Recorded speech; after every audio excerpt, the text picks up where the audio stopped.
Mastering auxiliary verbs in passive voice questions. Hello language learners.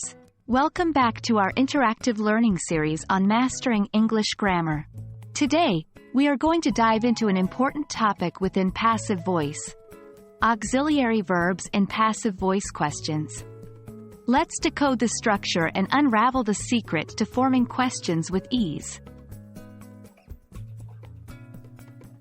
Before we dive into passive voice questions, let's refresh our memory on what auxiliary verbs are. Auxiliary verbs, also known as helping verbs, are used together with a main verb to show the verb's tense or to form a question or negative. The most common auxiliary verbs are be, do, and have. For example, she is reading a book. Do you have a pen? I did not go to the park. In the passive voice, the focus shifts from the doer of the action to the receiver of the action. The structure typically is subject plus auxiliary verb, be, plus past participle. For example, the cake was eaten by the kids. Here, was, is our auxiliary verb. When forming questions in the passive voice, the sentence structure changes a bit. We generally follow this structure: auxiliary verb plus subject plus be plus past participle. Consider these examples. Was the cake eaten by the kids? Is the work being done by you? Have the results been announced?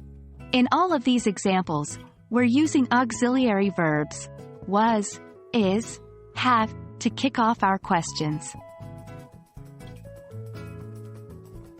Now, let's take a quick look at forming negative statements with auxiliary verbs in passive voice.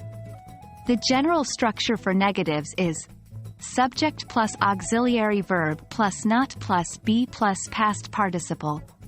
Let's see a few examples. The cake was not eaten by the kids.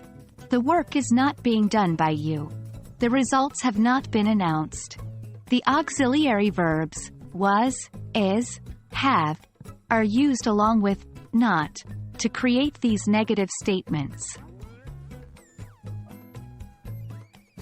Well, that's all for today's session on auxiliary verbs in passive voice questions.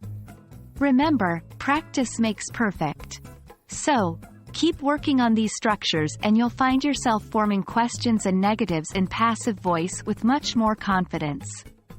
Thanks for tuning in and keep exploring the beauty of English language learning with us. See you in the next video.